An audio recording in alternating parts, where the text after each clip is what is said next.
Hola, ¿qué tal amigos? ¿Cómo están? El Señor les bendiga. Hermanos, Dios les bendiga. ¿Qué debemos de hacer para corregir las deficiencias o estas distorsiones de las cuales hemos hablado? ¿Es acaso algo perdido? ¿Es una causa perdida? Bienvenidos a una pauta de reflexión.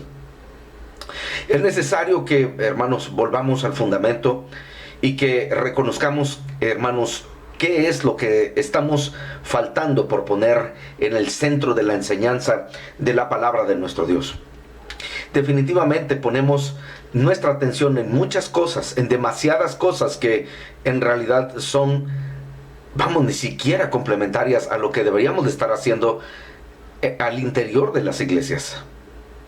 Mucho de esto es porque, hermanos, hemos olvidado lo que Dios nos ha mandado hacer y sobre todo quién debe de estar en el centro de lo que es esta bella institución divina que es la iglesia.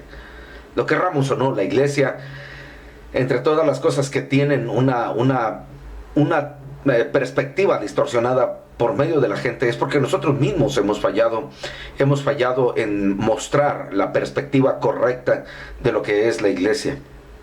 Más aún, hemos olvidado cuál es el propósito, el centro de esta misma. Y sabe, por cierto, lo que debe de predicar la iglesia en todo momento es a Cristo. Como dijo el apóstol Pablo, a Cristo y a este resucitado, a Cristo crucificado, a Cristo que vivió en medio de los hombres. Así dice la palabra de Dios en el capítulo 1 de Juan, dice: y vimos su gloria, gloria como del unigénito del Padre, lleno de gracia y de verdad. ¿Qué es en primer lugar lo que debemos de hacer? En primer lugar debemos de volver al Dios autor de la redención de la vida. Y para ello les invito a que recordemos un pasaje bíblico archi conocido. Propios y extraños lo conocen, lo han oído, y dice: porque de tal manera amó Dios al mundo, que ha dado a su Hijo unigénito, para que todo aquel que en él cree no se pierda, mas tenga vida eterna. El problema que se está dando en la iglesia es que hemos olvidado la obra redentora del Señor Jesucristo. Hemos olvidado, hermanos, y hemos dejado de lado el profundo amor de Dios, que por cierto, algunos se han enfrascado en querer comprenderlo, en querer entenderlo, cuando, hermanos, en realidad no podremos hacerlo, aún teniendo a Cristo Jesús, nunca hasta el momento en que estemos en la presencia de Él. De tal manera amó Dios al mundo, en que siendo aún pecadores, Cristo murió por nosotros. Romanos capítulo 5, versículo 8 nos dice de la siguiente manera: mas Dios muestra su amor para con nosotros, en que siendo aún pecadores, Cristo murió por nosotros.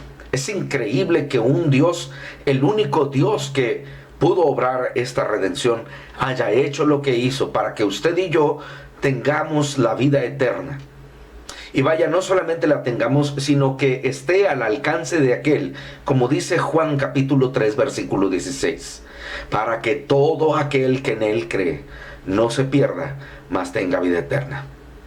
Pero debemos de recordar que Dios envió a su Hijo unigénito, el único hijo que él tenía, para dejar la naturaleza divina y entonces, hermanos, venir a esta tierra para vivir entre nosotros, para que nosotros viésemos su gloria y para que entonces Él manifestase su poder y diese a conocer el poder de Dios a través de Él.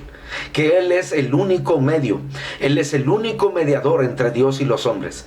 Es el único sacrificio que, como fue presentado por Juan el Bautista: he aquí el Cordero de Dios que quita el pecado del mundo. Es necesario que la iglesia recuerde de nueva cuenta, y lo recuerde en primer lugar. Recuerde esta gran verdad: que Dios en su gran amor envió a Jesús a morir en la cruz del Calvario por nosotros. Pero hay una segunda realidad inherente a esta primera, a esta que es el gran amor de Dios, la profundidad de ese gran amor, y es la realidad del por qué Dios envió a Jesús a morir en la cruz del Calvario, y esa es nuestros pecados. Hoy en día vivimos un tiempo de egoísmo, de egocentrismo, podría decirlo hasta de narcisismo, en el sentido de que estamos tan enamorados de nosotros mismos que no somos capaces de creer o de pensar que somos autores de la muerte del Señor Jesucristo. Dice la Biblia que, y esto es lo que debemos de recordar, parafraseando 5:12 de Romanos, que hermanos, así como el pecado entró por un hombre y por ese pecado pasó la muerte a todos los hombres, así estamos todos, por cuanto estamos destituidos de la gloria de Dios. Estamos separados debido a eso, porque los múltiples intentos, según 64:6 de Isaías, los ve Dios abominables, detestables, y le hacen asquearse. Esto es lo que deberíamos de recordar, no solamente anunciarlo a la gente que no tiene a Cristo, sino de recordar que nosotros mismos vivimos una naturaleza, estamos constantemente luchando con una naturaleza que día a día lucha por tomar el control, lucha por vivir, lucha por resurgir. Y todo aquel cristiano que entonces no es controlado por el Espíritu Santo se enfrenta a esta lucha. Esto es lo primero que deberíamos de hacer. Esto es lo primero que deberíamos de decir. Deberíamos de decirle a nuestro hermano en Cristo, ¿sabes? Tú y yo somos pecadores. Y constantemente debemos de estar acudiendo a Dios. Creo que una percepción olvidada de esto, hermanos, hace y obliga o mueve a muchos cristianos a no ir a los cultos de oración, a no leer su Biblia, a no confesarse diariamente, a no hablar a otros de Jesús. Y por causa de ello estamos inhabilitados, porque estamos tan enredados en los negocios de la vida, estamos tan siendo llevados por la corriente de este mundo, que no podemos distinguir cuál es el verdadero cristianismo, cuál es el verdadero propósito que el Señor tiene para usted y para mí. Espero que esto les sea de utilidad y espero que sea de reto a su vida como lo es para mí en esta ocasión.